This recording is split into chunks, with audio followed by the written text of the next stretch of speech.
For me, my generation, and I would argue for any generation, Michael Jordan was the best at what he did.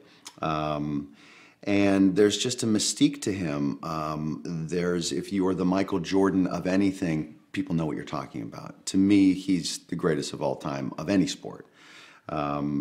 And then what he was able to do in this area as well, culturally, for just what it looks like when you're out there playing a pickup basketball game. Everybody's got their Air Jordan gear, and it's I think if you ask them, they all feels that it probably makes them a better player, which is kind of cool. You got a little piece of him on you.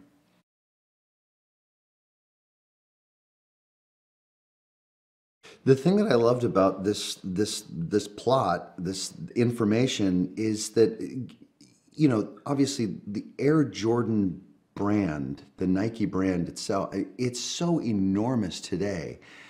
What you learn in this film is how small this deal with Michael Jordan started as. I mean, they had $250,000 to spend between 3 different rookies. And the movie starts trying to figure out which 3 players they're going to split this 250 with, divide it up into 3s.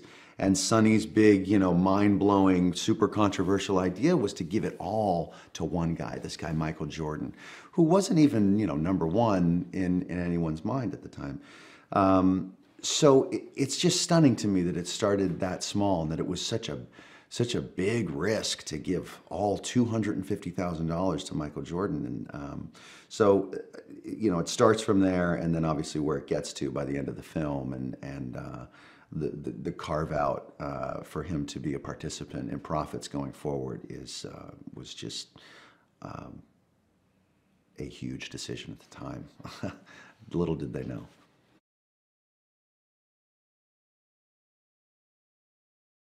A lot of my scenes were with Matt Damon, and Matt and I are kind of buddies off screen, and we'd never worked together.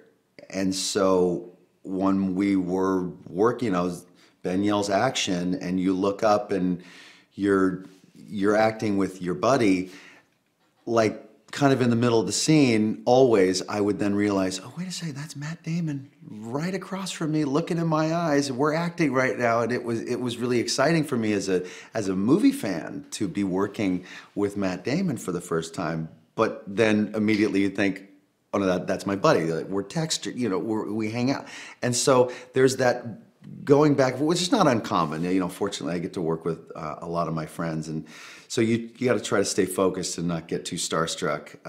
But it is somewhat distracting because you end up watching him do his thing, which is incredible. He's an effortless actor.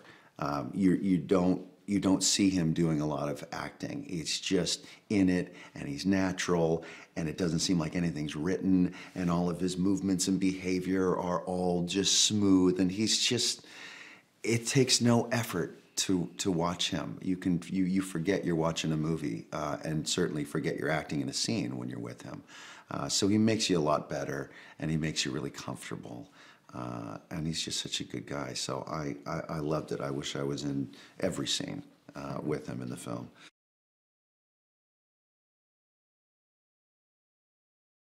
The character that I play, Rob, I believe he is Matt Damon's character's boss.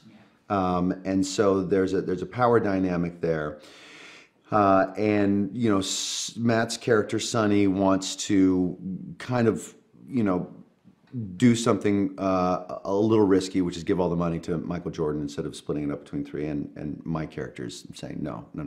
Stay in your lane, be disciplined, and then ultimately, obviously, Matt's character goes rogue, and he goes over my head, goes over the big boss's head, Phil Knight's, and so there's this fun sort of tension between my character and his, and then ultimately there's the realization that oh, Sonny really did the smart thing. He did the right thing. And my character, you see, he's sort of proud of him and kind of happy for him. And you can kind of see the friendship there being more important than the established power dynamics there. And that he's kind of ends up rooting for his subordinate in his rogue effort, and he sees that it's probably going to yield some fruit. And so that's kind of a nice, pleasant, kind of happy ending to their tense relationship, you know, because they argue a little bit in the film.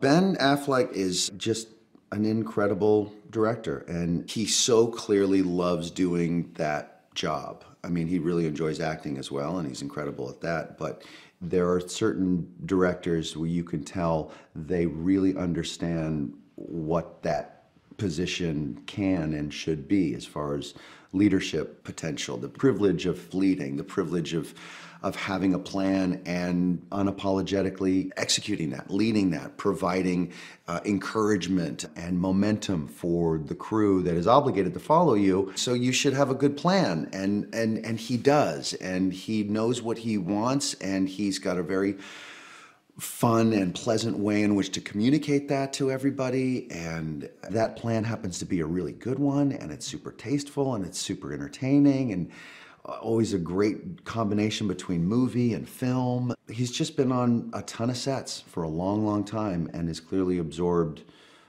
everything.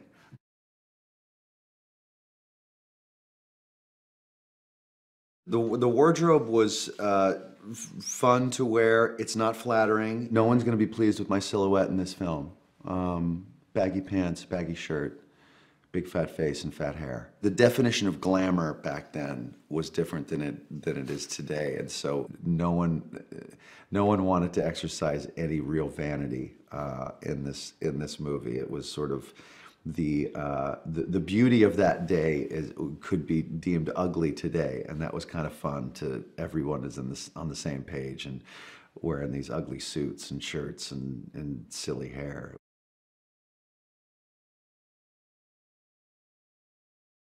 I love the movie. It doesn't have, this isn't a Marvel or DC movie. You know, we don't have effects and explosions and jokes and stunts and big action sequence. This is a story about a business deal.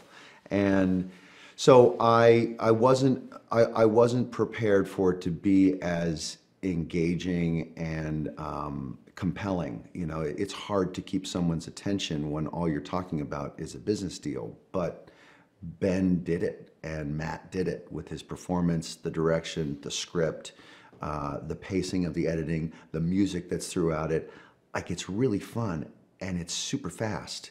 And it is a story about an event that everybody knows about, but they don't know the details of it. So you find yourself constantly going, wow, that's how that happened, and that's what that discussion was, and that's how cavalier they were about something that has ended up being an incredibly big thing in our global culture. You got a name for it? Air Jordan. I don't know. Seriously? Maybe it'll grow on me.